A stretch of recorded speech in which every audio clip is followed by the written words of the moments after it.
है कि आज पहला बार ये एसोसिएशन जो निजी स्कूल है, प्राइवेट स्कूल है पूरे बिहार के, इवन भारत देश से अलग अलग से लोग यहाँ उपस्थित हैं।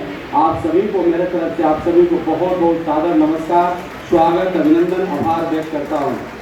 इस मंच पर उपस्थित बिहार सरकार के मंत्री आदरणीय हमारे जायसवाल जी, भूमि सुधार मंत्री, इस मंच पर हैं। आपको भी मेरे तरफ से बहुत बहुत बधाई, शुभकामना, मैं आभार व्यक्त करना चाहता हूँ।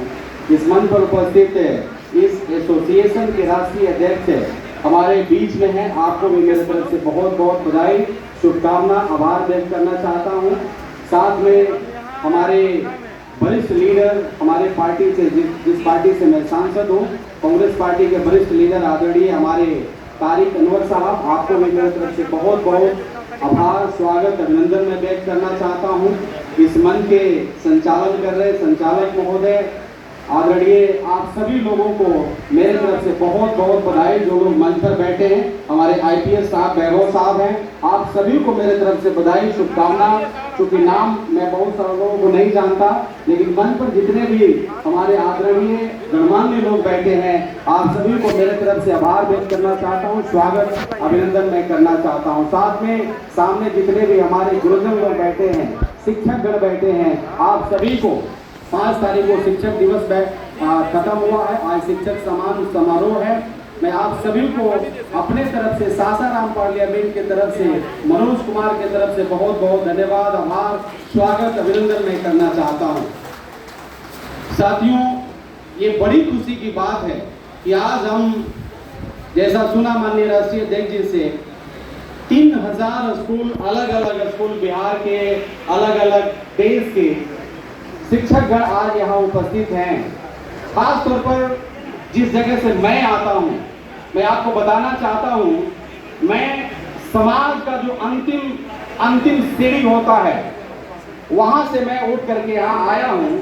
ये शिक्षा का जो महत्व है हमारे जीवन में बहुत ही इसका बड़ा महत्व है। एक चीज मैं आपको बताना चाहता हूँ कि बाबा साहब डॉक्टर बी.आर. अम्बेडकर ने कहा था कि शिक्षा, education is tiger milk, those who will drink it will roar. जो लोग पिएगा वो दहाड़ेगा। बाबा साहब ने कहा था कि शिक्षा एक शेरनी का दूध है, जो पिएगा वो दहाड़ेगा। आपको मैं बताना चाहता हूँ, आज भी मुझे याद है, क्योंकि हम मैं दलित वर्ग से आता हूँ, एससी समाज से आता हूँ। आज से 30 साल पहले बड़ा हालत खराब था। मुझे अभी भी याद है कि मैं एक बार सरकारी गवर्नमेंट स्कूल में मैं पढ़ता था। हमारा एक दोस्त थे जिनके पिताजी स्कूल में पढ़ते थे, टीचर थे। उसका बेटा, अपना बेटा को उन्होंने प्राइवेट स्कूल में एडमिशन करा दिया।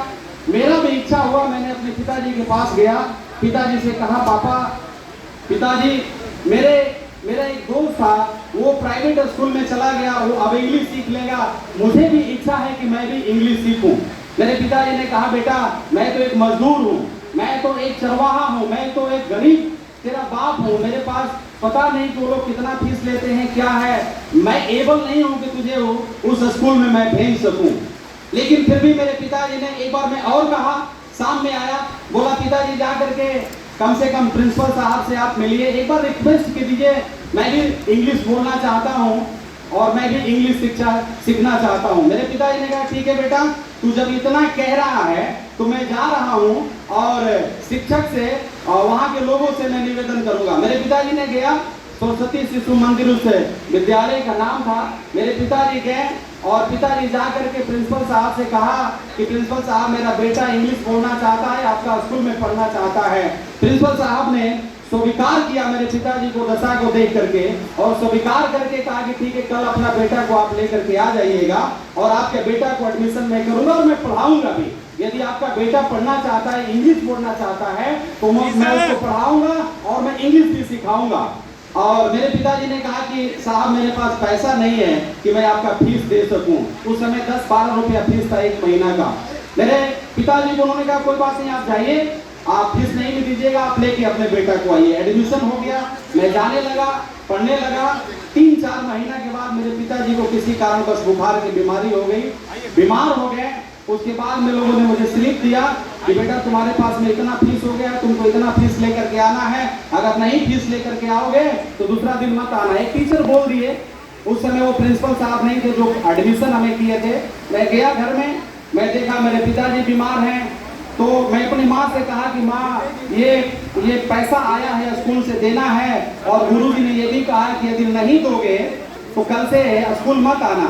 तो मेरी माता ने कही कि ठीक है बेटा दे दो, हम सोचते हैं। उसके बाद मैं स्कूल नहीं गया।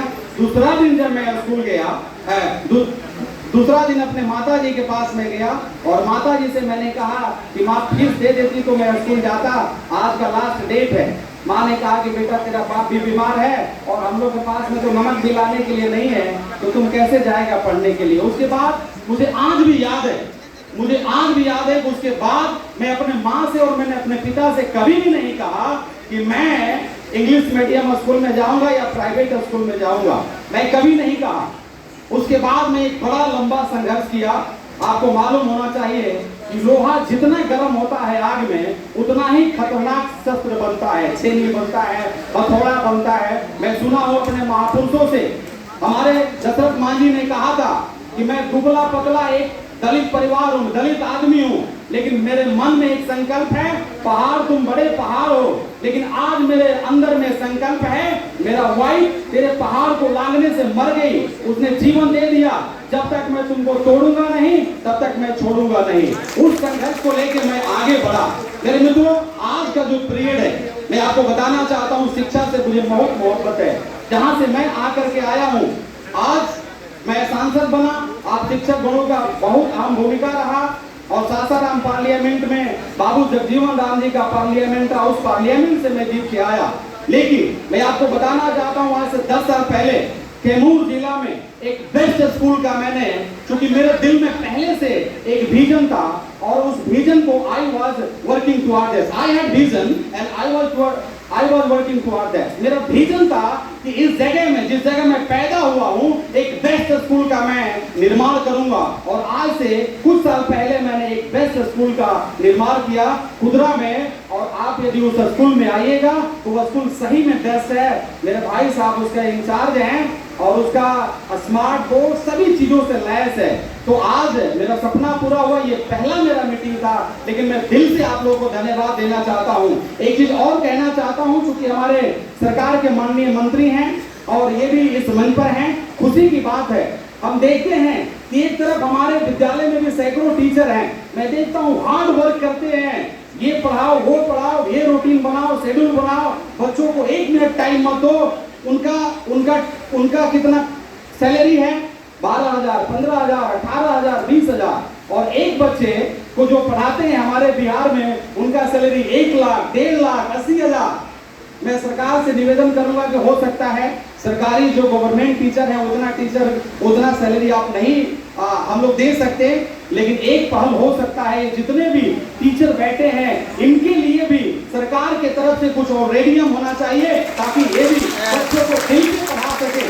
और एक चीज मैं और बताना चाहता हूँ, यहाँ सेंट माइकल के टीचर्स या जो भी आए हैं हमारे फादर, मैं उनको सैल्यूट करना चाहता हूँ कि आपने जो किया यहाँ पटना में, आज भी आपके पास में सीट नहीं है कि बच्चों को एडमिशन कराया जाए। तो आज आप जितने मेहनत आप लोगों ने किया है, मैं दिल से आप लोगों को धन्यवाद देना चाहता हूँ, क्योंकि हम लोग लोकसभा का हम लोग सदस्य हैं। आप लोग की जो कुछ भी मांग होगी, आप लोग जो कुछ भी लगेगा आप लोगों को कि इस मांग को सदन में उठाना चाहिए, मैं दिल से कह रहा हूं, इस मन से कह रहा हूं, आप मुझे लिख के दे दीजिएगा।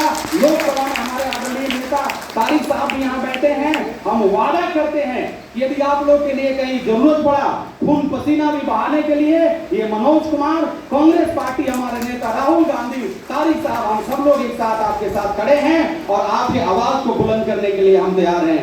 क्योंकि समय कम है, हमारे बहुत सारे आदरणीय लोग हैं, बोलने के लिए है, मुझे भी एक सभा में और जाना है और एक शिक्षक समारोह और मन रहा है यहाँ पटना में, वहां भी मैं जाऊंगा। लेकिन आप लोगों से यही कह करके मैं विदा होना चाहता हूँ। भाई राजेश जी हैं, हमारे परम मित्र हैं, इन्हीं का पहल के द्वारा इस मंच पर मुझे आने का मौका मिला। कैमूर से राजेश जी को मेरे तरफ से बहुत बहुत धन्यवाद। आप सभी को सैल्यूट, सलाम, स्वागत, अभिनंदन, आप सभी को आभार व्यक्त करते हुए मैं आप सभी से विदा चाहता हूँ, क्या कहते हुए कहीं जरूरत पड़ी लोकसभा में यदि आपका आवाज बनने का, मुझे याद कीजिएगा, हम लोग आप लोग के साथ करेंगे। बहुत बहुत धन्यवाद।